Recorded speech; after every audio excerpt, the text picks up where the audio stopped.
Okay. How the hell are we? You all right? Yes? And, good.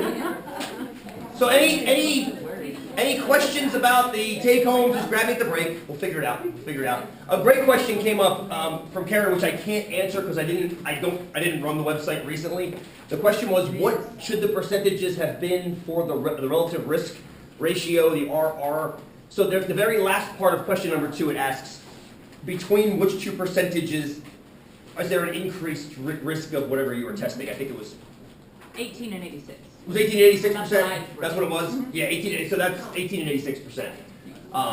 Yeah, I'd have to run the website myself. You have to show us how to do it then, because I'm sorry for anybody I gave the wrong answer to. I think what you did Because I shared. Was that the 1.2, 1.9? Yeah, I saw about 4 of those around. I'm like, ooh, I'm seeing all these little kind of goofy. No, I did 9.9.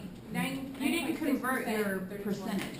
Oh, so 1.18, Yeah. we changed to 1.2, but not 1.2%. It should have been 120% of the original. Well, Is that what I'm I hearing? know that I was like adamant. Or was like, no, it's 118 to 186%. Yeah. But they didn't convert their percentage. See, this is the goofy part about percentage, and this is not the statistics that's getting in the way here. This is the idea of a percentage. Yeah. The question says you are at least blank more likely, but no more than blank more likely. And there's actually two correct responses. You could put at least, was it 1886? It was 17. Well, it was like 179 and 860. Okay, so at least 18% more likely, but no more than 86% more likely. Right. That's one way to say it. Another way, some people were saying it correctly, they were putting 1.18 and 1.86. That's also correct. Because if you just drop the percentage away, you move the decimal point back. 18% higher would be like multiplying a number by 1.18. That does the same exact thing. The 1 keeps the number the same, and the 0.18 increases it by roughly 20%. 1.86 does the same thing. The 1 keeps the number the same, the 0.86. So that's fine. What I was getting nervous about was some folks were misinterpreting what the actual decimal meant. Like they were saying, for example, I saw 1.2% quite a bit. And now that I'm hearing you guys say this out loud, maybe what happened when I saw that 1.2% and 1.9%, 1.2 may have been 1.18 rounded to 1.2, but that's not 1.2%, that's 120%, which would show a 20% increase over 100. And if you use your critical logical thinking, if that drug is causing between 118 and 186% risk of getting type 2 diabetes, they wouldn't have people take it. Well, also, if you look back about 3 questions, I explained what the 1 meant. I forget which part it was in. I said, oh, it's a 1.5. The 1 stands for 100% of what it was. Right. The 0.5 is 50% above that. So yeah, critical thinking, just go back. So I think now that I'm hearing you guys talk through that out loud, I'm thinking that maybe would happen. But it's cool. Again, this is how we learn. We learn, and it's amazing to me. It seems like the lion's share of what goofs you guys up isn't statistics. You guys get the statistics part of what's going on. It seems like what goofs you up very often is just percentages, ratios, fractions, things like that. I mean, stuff that we've been doing forever, but because it gets washed away in algebra-based classes, when you come to a statistics class, we don't really care about algebra as much anymore or as prevalently anymore. All of a sudden, everything is percentages. Like these p-values we're talking about now. Everything is based on percentages now. So, anyway, hearing that out loud I think makes a little more sense. Just make sure you know what 0.2 means. Doesn't mean 0.2%, it means 20%. Unless it says 0.2%, in which case it does mean 0.2%, 200,000, 1 in 500. Cool? And you out in YouTube land, remember this too, get your percentages. All right, so here we are. What I want to do today is I want to kind of conclude our discussion focusing only on, sorry, one more thing about the assessments. If you've had me before, you know how this works now. Just take your out of class and your in class and add them together, and then you're out of 100. So essentially, you've got a 100-point exam now. And remember that I just got rated A coupons from you guys, so you'll probably add 5 more points onto that as well. So by the beginning of next week, you'll actually have an idea. Actually, no, I lied to you. By tomorrow, because I'll have the rated A's graded when I send the progress report out tomorrow. So you'll actually have your exam grade for you tomorrow in your progress report. So that's how you kind of get your exam number 1 grade. Cool? Okay, good. So what I want to do today is kind of wrap up the interpretive part of hypothesis testing. Because we've been focusing not on the procedure of hypothesis testing, but on the conclusions of it. And I found historically this is a better way to start. Start by interpreting the results. Then once we have the results kind of dialed in, we can go back and actually run the tests. And I actually want to revisit an old experiment we did in here on the first day of class as our first hypothesis test. We'll come back to that eventually. But first off, let's take a look at our secondhand smoke article again. Our secondhand smoke article. And there was a table here with a bunch of paper on it. Oh, here they are. These are quizzes. These are in-class quizzes you guys can pick up if you want them. Here's the article. Looks like we got 2 pages left. This was the Greek secondhand smoke article. Very short one on the back side. We read it last time. Go, Chris. Refamiliarize yourself with it. You two land? Got that? Okay, good. All resources available at srule@cocc.edu. Now I'm going to get spam. As if I make anything off of it. So, remind me what's going on with this study. What are we trying to see? What are we trying to see? What are we trying to see here? The short-term effects of secondhand smoking. Yes. And so we're trying to see if there are any short-term effects of secondhand smoking. What else showed up in the study? Did you catch what else happened in the study? Because it's kind of hard to determine what the word short-term means. There's 2 p-values up, and here's the results up here. Here are the results up here. They're also in your paper, but I isolated them here. 2 main results happened here. What are those 2 results? Good. There's less than 5 or greater than 5. Susie, help me out. Go more with that. Oh, I was just going to say that within 3 hours it was significantly higher, but after 2 hours it was significantly less. Right. So here's a bunch of folks, and I know we had some critiques of the way the experiment was set up. We had some critiques the last time. I think one of them was the bar restaurant level. Some of you guys were concerned about that. Totally fine, and I love the fact that you guys get concerned about that. I don't want to get hung up on that. Again, research methods versus statistical methods. So let's assume the data is okay. You can always pick that out later in your research classes, which you will for sure. So right now, assume that the experiment's set up properly. So a bunch of folks have a baseline lung function, and they were measuring things like, they were measuring cytokine production and lung function. So there are measurements. I'm happy with that. They're measurements versus, how do you feel? Like that gets tricky, right? That gets tricky when they say, okay, how do your lungs feel? Can you breathe as well as you could before? You ask somebody that, and there's a problem with that, isn't there? Yeah. And what's the obvious problem? Well, we don't know. I mean, it feels the same. It's Right. Self-reported. Self-reported, and why is that bad, Susie? People have different opinions. There's no metric with a self-reported answer. Now, there are certain metrics that are, like what credit card did you use? That's a fairly straightforward self-reported statistic, and there's no ambiguity there. But pain scales, for example, right? You go to the doctor. On a scale of 1 to 10, how much do you hurt? Okay, first teach me what 9 feels like. Then what 6 feels like. And maybe if I know what 6 and 9 feel like, I can reverse engineer. But meanwhile, my leg's broken. I'm bleeding out of my nose. I don't want to hear what 6 and 9 feel like. I want you to fix my damn leg. So that's the problem with self-reported results, especially when they have sliding scales. So I get stoked when I see measurements, because a measurement is more objective. It takes it away from the subject that's being studied and puts it on some kind of an instrument that hopefully has some precision. So I get stoked when I see measurements versus self-reported. Very good, Susie. Okay, so we went from 0 to 1 hour, which is when they were kind of in the restaurant inhaling the smoke. And notice what it says. It says most lung function parameters were significantly reduced. Notice that significantly reduced, accompanied by a p-value of less than 5%. And then it says, we wait 3 hours, and then what happens? What's baseline again, friends? Good. Baseline was what they were at the beginning, at 0, before the smoke was introduced.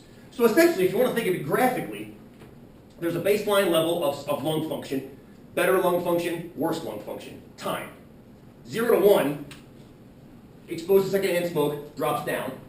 And then at 1 hour, they take the smoke away. And what happens? What does your lungs start doing? Your lungs start recovering from the smoke. They're punching it out, kind of like your liver filters out while your lungs start filtering through the alveoli. Starts pumping out the smoke and whatever impurities are in there. So let's focus on that first. And let's make sure we can actually verbalize. let's make sure we can verbalize the null and research hypotheses. We started getting into this last time, and I want to keep with this theme today. I want to keep with this theme today as far as formalizing what these things are. I wonder if I can.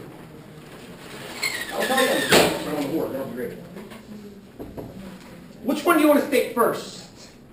Which one do you want to state? Now remember, there are really two sets of hypotheses. There's going to be the hypotheses that are involved from 0 to 1 hour, and there's going to be the hypotheses that are involved from at 3 hours and onward. So I'm just focusing on the 0 to 1 hour right now. What do you think the researchers are interested in? From 0 to 1 hour. Why are we reading this paper? Oh, well, Boom! Because the belief that this paper is either going to support or not support is that secondhand smoke decreases lung function.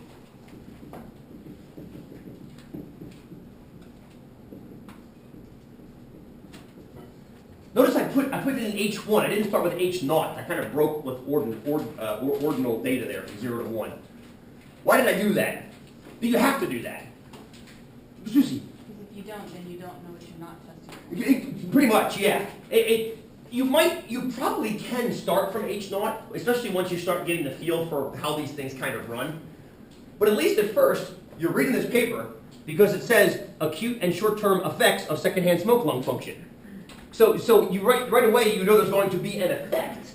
So it's either going to go up or down. Then you think about it like, okay, secondhand smoke, that might actually increase lung function. But it probably doesn't.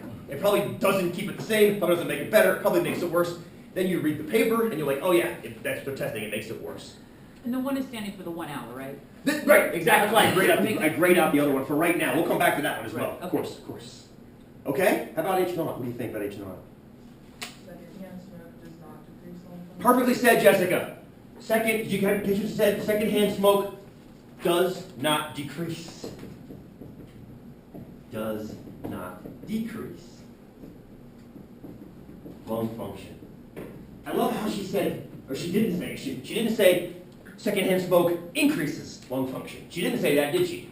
And what's technically wrong mathematically with saying secondhand smoke increases lung function, which is the opposite of decreases?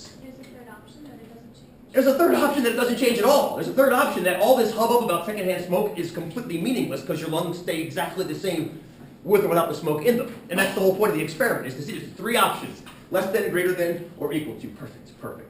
This takes care of two of them. This takes care of two of them. It doesn't take care of decreasing, but it takes care of increasing or staying the same or equal to. Exactly, Paris, exactly. Cool? Now, let's draw the curves. I know I don't think I have the curves. If you look at your PowerPoint slides, I don't have the curves for this one, but I like kind of drawing the bell curves that go with this distribution. And when we draw the initial curve, which hypothesis is it based on? This might be a tricky question at this stage in the game. Is it the null curve or the research curve? Research. It's actually the null curve. That's why I said it might be tricky right now. We're testing a research hypothesis, but we're testing it against the null belief. And we'll come back to that. We'll come back. It might not, again, it might not make sense. So let's draw just a little curve right here. I'm going to put 0 in the middle. It's really not 0, but we can make it always be 0 through a z-score, which we're going to start doing today. We're going to start doing that today when we actually start computing our own experimental values. So what do you think is on the horizontal axis of this curve? It was on the vertical axis of the curve I made with my hand earlier today. What do you think this is? Wouldn't that be time? Actually, no, that was the horizontal axis of my curve earlier. Lung function. This is how your lungs are functioning. This is going to be how your lungs are functioning. What do you think this lung function is right here? Good. Baseline, average baseline lung function. So basically what you're looking at here is you're looking at lung function. Time, and I love what you guys said about time. A horizontal axis usually is time. But we've already fixed the time in this experiment to 0 to 1 hour. So there's no time to concern ourselves with because all the time is fixed to be that 1 hour increment when you've taken the person, stuck them into the room, and then you say, what are you measuring? You're measuring their lung function. So that's what's going to be on this, whatever you're measuring is going to be on this horizontal right here. Whatever you're measuring, whether it's lung function, whether it's you know, flexibility, whether it's blood pressure, whether it's beats per minute of heart rate, whatever you're measuring is going to be on this. And that bell curve, why does the bell curve exist again? Why can't I just cavalierly draw a bell curve up there? Is that just because it's wishful thinking that it's a bell curve? What promises us it's going to be there? End of 243. Funny dice. You got it, TLC. Let's start calling it TLC, that's better. The CLT, the central limit theorem, which is full of tender loving care. Yes. The central limit theorem promises us it's going to be there. Promises us we're going to get a bell curve. Good, very nice. TLC, that's even better. That's way better, way more logical. So we know the bell curve is going to be there. We know it's going to be there for these kinds of tests. Okay, so zero's in the middle because zero's in the middle of bells. Negative scores mean below average. Higher scores mean above average. If we think smoking has essentially no effect on lung function, then when we take the data that we got from this experiment, which I've hidden from you intentionally, and we put it through the sausage grinder that is statistics, and we pop out the sausage that is the statistic, which we'll talk about later on, where's it going to fall on this curve? Assuming smoking isn't doing anything. Assuming the null. Where's it going to fall if smoking is not ruining your lungs? It's going to fall somewhere near here, right? If Mary's equality holds, remember what Mary said? She said, yeah, or Paris seconded it. If we have no impact of smoking on lung function, you would expect, after inhaling smoke for an hour, you would expect the data to fall somewhere around here. Somewhere. And I say somewhere, we have these wonderful things called margins of error that will take care of how far out far is. Okay. Let's also play with the rest of this, because that just takes care of the equal part, right? There's also a greater than part. Suppose inhaling smoke for an hour actually makes your lung functions better. Just suppose. I'm just saying suppose. Where would you land then? Where would you land then? Somewhere way over here, right? Way over here. So, the null curve, which we're looking at, assuming that the data that we get supports the null, in other words, that smoking doesn't decrease, it either increases or keeps it the same, we're going to land either here or over here somewhere.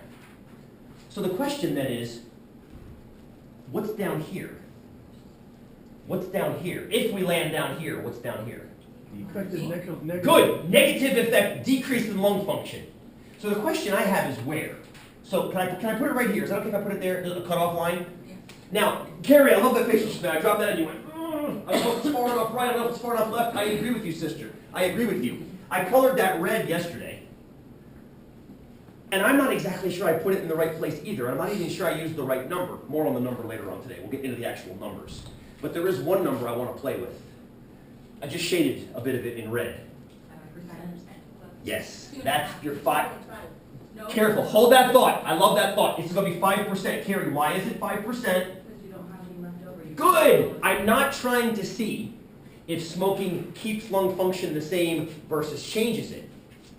Because that would be 2.5 here and 2.5 here. That would mean either I decreased it significantly or I increased it significantly. Or means to what in probability? Remember this for 243? Or means to add 2.5 adds to 5. What I've done is I'm not testing to see if lung function is increased, because I'm pretty sure it's not. I think it's going to end up down here. So I've got to put all 5 of my percentage points down here. And somewhere down there, and don't worry about this right now, is going to be a z-score. Somewhere down there is going to be, and we'll play with that later. We'll use normal and figure it out later. We'll throw back to 243 a little bit. Paris, go. So it's 5% because it's 100 minus 90. Yes, we're operating all these things at 95% confidence. So what you guys just did, without even realizing you're doing it, is you built a one-sided 95% confidence interval, didn't you? This beautiful thing over here, that's a one-sided 95% confidence interval. If your data lands in that interval, you are going to support this belief. This T-H-I-S, not D-I-S belief. If your data lands in this blue region, which means it landed somewhere on this horizontal axis between that cutoff and positive infinity, then you believe that secondhand smoke doesn't affect lung function from 0 to 1 hour. But if your data lands out here in the red, then you believe that secondhand smoke does decrease lung function from 0 to 1 hour. And here's the thing, I didn't show you the data in this report, did I? So where did it land? We don't- well, You do based on one number that's up there. Yeah, it's less than 5%. So therefore, where did it land? It landed over here somewhere. I'm not exactly sure where, Yeah. but I know it landed in this The question is it in the interval or out of the interval? It's out, because the p-value is too small for it to be in. If it was bigger than 5%, it'd be in. It's clearly out. So we say to ourselves, whoa, it's out of the interval. We were expecting it to be here, but it ended up over here. So who do we believe? Who do we believe? We believe this, because this doesn't make any sense. From a conditional probability standpoint, we had a null belief that secondhand smoke wasn't going to decrease lung function, but the data then came back saying it did. That's a contradiction. Contradictions make small p-values, and contradictions kick people out of the intervals, or kick data out, not people, kick data out of the intervals. Chris, go ahead. But at 0 hours, it's not gonna have any effect. Careful. That 0 is not 0 hours. Okay. That 0 is a baseline. So there's going to be a measurement. I don't know. Let's make up a unit. Let's call it the Bob unit. The Bob unit of lung function. Let's say average is 2.82 Bobs per liter. Whatever that is. This sliding scale is all Bobs per liter. 1, 1.5. At some point it gets below what is considered acceptable, and it's now decreased. What we do is, just like in 243, we had the Bishop Hotel with the shower head that was too low. We had people trying to get on the ride, Tower of Terror at the ride. All those bell curves have different averages. So we normalize them all back to 0, so we can use the same curve. So that 0 doesn't mean for anything except average, perfectly average baseline. Bob, answer that question. Well, I was going to say that then every individual that you test, that 0 is going to be a different number. Careful. The average baseline is So they take a group of people, and then they get the average. That's why our bell curve's there, brother. Okay. Because of TLC, CLT, T, C squared, whatever the hell it is. Because we haven't, no, what Bob just said is one of the reasons I have to be so careful about what I say, and also how frustrating it can be. When you hear the head of Philip Morris go, smoking doesn't kill you, I've been smoking for 30 years, and I'm still alive. One person, might be an outlier, that one person. But on average, smoking is going to be detrimental to your health. So that's what that 0 stands for. It's kind of like when you walk in and you see a 6'3" tall guy. Do you think to yourself, holy crap, that's ridiculously rare. I can't believe I just saw a 6'3" guy. Probably not. I mean, it's tall, but there are lots of 6'3" guys around. But suppose you get into an elevator and 11 guys get in the elevator with you, and you do some real quick math, and you're like, holy crap, the average height of all the people in this elevator is over 6'3". Does that throw you for a loop? Yeah. That would, right? And that's because this guy here is different based on an entire sample versus one single element. Great point. Cool? Is this fair? You guys buy this logic? I'm going to try to leave this here and see if I can change slides and not get it in the way. Okay, good. Not really. I'll pull the screen down. So here's a statement. That we just made verbally, but here it is on your slides and in writing. We were assuming that secondhand smoke had no lowering effect on lung function. We said it as decreased lung function, which, Jessica, thank you, that was more concise. This is a little bit more wordy. So here's the null belief. That's the null curve. And the reason why, who remembers why? I mentioned this, but I'm not sure we kind of took notes on it. Why do we graph the null curve? Somebody actually asked me last time, I think, why the hell are you doing that? Why don't you just graph the research curve? Graph the decreased lung function. Why are you graphing the non-decreased lung function? Why though? Why is it easier? I guess is what I'm saying. Why is it easier to graph the null curve than trying to graph the research curve? Say that again. And you know where it is. Yeah. Caitlin? I just take the shoes your outliers. Oh, good. You'll know where your outliers are based on that one point estimate of the average. And you know, you've measured their baseline lung function, right? So you start the study and you go, okay, here's a tube, breathe. You take that for all 56,000 of your people, average them together, and you got a baseline. But that's before the smoke went in, right? So now you know where that is. So it's just easier to graph the null curve because you actually have that single point baseline before you start the experiment. And then you can find your outliers, should they exist, as Caitlin pointed out. Fair enough? Good. So you always check a null curve to see if you have outliers or not. More on that later. So here we go. Does secondhand smoke appear to affect lung function from 0 to 1 hour? In what way? It decreases it. Because basically, because there's not enough evidence to show that it doesn't decrease. So in other words, we can't show that it doesn't decrease. That sounds a little strange, doesn't it? We can't show that it doesn't decrease, but the two negatives then cancel. So essentially, you've thrown out the null hypothesis. Next question. Could we be wrong? Could we be wrong? You can always answer yes to this question, of course, in this class, because this class is called what? Well, what's the other part of it? Probability, not certainty. Probability. How confident are we in this result? Boom! Which means there's a 5% chance we made the wrong call based on that null curve. So when I say how, let's analyze. Let's analyze. Okay, let's analyze this bad boy. Okay, let's back out actually. Let's analyze that how.